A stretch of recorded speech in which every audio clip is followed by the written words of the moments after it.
10월이 로사리오 성월인데 이때 맞춰서 성모 신시미사를 함으로써 여러분들 정말 성모님이 많은 정말 정구를 해 주시리라고 그렇게 생각이 듭니다. 자, 우리가 성모님 호칭 중에 가장 오래된 호칭이 뭔지 아세요? 레지오마다 다 각자 자기 이름들이 있죠. 뭐예요? 무슨 레지오예요? 평화의 모호예요. 평화의 모호, 무슨 어머니, 제일 오래된 이름이 뭔지 아세요? 뭐예요? 알아맞히는 사람. 바다의 별이에요. 바다의 별. 바다의 별 뿌레시디움 손 들어보세요. 저기. 근데 자기가 몰라.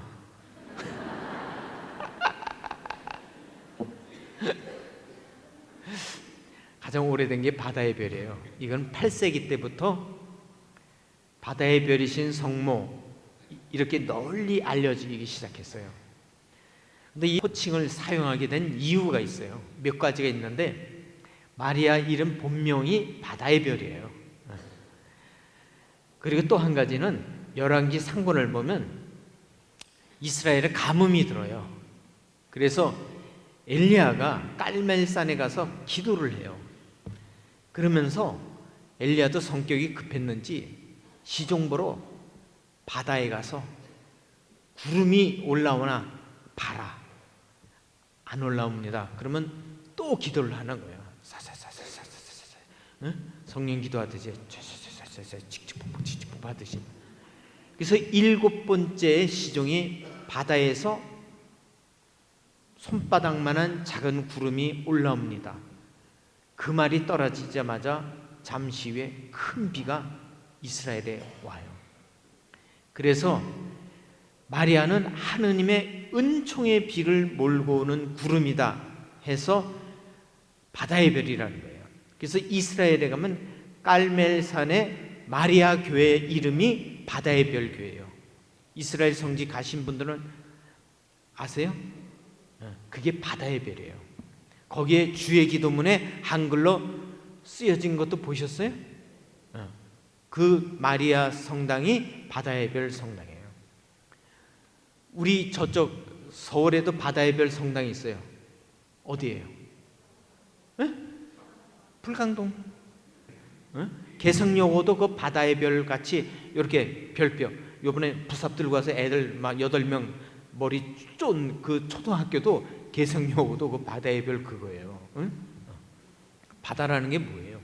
무의식을 상징하는 거예요. 깊은 바닷속처럼 인간의 무의식 속에 이 안에 뭐가 들었는지를 몰라요. 보물도 들어있지만 사실 두려움이라는 것도 이 안에 다 담겨져 있는 거예요. 우리는 마리아를 바다의 별이라고 찬미하고 픈 이 시면이 우리를 삼키지 않도록 무의식 속에 어두운 부분이 우리에게 무서움이나 두려움을 주지 않기를 바라는 희망으로 바다의 별이라는 호칭을 쓰는 거예요. 그러면 바다의 별이신 성모 하면 뭔가 어두운 바다, 어두운 무의식 세계에서 뭔가 온화한 어머니의 품 같은 따뜻함을 느낄 수 있기 때문에 희망의 표징으로서 바다의 별이라는 그 성모의 호칭을 우리가 쓰기 시작한 거예요. 근데 바다의 별 그 상징도 6모로 된 별이 있어요. 이게 자 6개는 뭐냐? 6개로 된 별은 다윗의 별과 관계되는 거예요. 유다인들의 6개. 그래서 다윗 가문이고 우리에게 그리스도를 낳아주신 그 상징이에요. 그 바다의 별은. 그런데 8모로 된 별은 이 바다의 별은 영원함을 상징하는 하느님을 상징하는 거예요. 그러니까 6개는 다윗 가문 그리스도를 낳아준 걸 상징한다면 8개는 바로 하느님이에요. 영원한 숫자를 나타내는 거예요. 그래서 노아가 7 식구들과 방주에서 내려왔을 때 노아가 8번째 사람이에요. 그래서 8이라는 숫자는 완전한 그리고 새로 시작한다는 그리고 하느님을 상징하는 거예요. 그래서 예수 그리스도도 8번째 날 바로 부활하시잖아요. 그래서 우리가 성가의 바다의 별 오늘 바다의 별 놓나? 예? 바다의 별 있나? 불러봐요. 바다의 별 치세요. 나중에 봉헌 때 빨리 찾아서 해요. 우리 반주자는 연습 안 해도 말만 하면 그대로 나가요. 바다의 별 한번 성가 부르도록 해. 바다의 별. 자, 바다의 별 성모를 즐겨 부르는 이유는 우리가 나락에 빠졌을 때 보호를 받는다는 느낌, 위험에 빠져도 안전하고 어둠 속에서 빛을 보고 길을 잃지 않고 의미도 잃지 않고 희망이 샘솟는 그런 느낌이에요. 자, 또 한 가지는 우리가 루르드 성지가 있는데 이 루르드 성지가 병자들을 위한 특별한 성지예요. 근데 이 루르드를 위해서 유럽에서는 특별 열차가 있어요. 그래서 환자와 간병인을 싣고 루르드로 직접 가요. 이태리나 스페인이나 이런 간병인 그 병자 열차가 운행될 정도예요. 그래서 환자들이 성모님의 전구로 병이 나으리란 믿음을 가지고 그 성지를 찾는데, 이 환자들이 필요한 것은 치유도 치유지만 어머니의 관심이에요. 어루만져주고 그분이 다독거려 주리라는 그러한 희망으로 가는 거예요. 그래서 환자들은 마리아를 찾는 것은 어머니와 같은 하느님의 사랑으로 내가 치유가 될 수 있다라는 희망도 있지만은 하느님의 어머니 같은 관심으로 내 병을 지켜봐 주신다는 희망을 갖고 찾아가는 거예요. 이런 상태에서 이런 희망을 가졌을 때에 자발적인 치유가 일어나는 거예요. 여러분들 그 병원에 가면 한국 병원은 그 환자 옆에 식구들이 막 들러붙어 있어요. 요즘은 귀찮은지 다 간병인들이 들러붙어 있더라고요. 이렇게 가보면 한 5, 6, 7, 8년 전만 해도 가족들이 다 들러붙었는데 이제는 식사 때 가면 간병인들 야유회 온 것 같아. 환자는 제껴놓고 자기들끼리 밥 먹고 막 수다 떨고 그러더라고요. 환자 8에 간병인 8, 거기에 또 옆방 간병인까지 한 10대 명이 소풍 왔어요. 그래서 야유회 오셨네 내가. 그런데 그게 사실은 간병인이 아니고 가족들이 함께 병원에서 지내는 것이 환자에게 상당히 플러스가 된대요. 큰 힘이 된대요.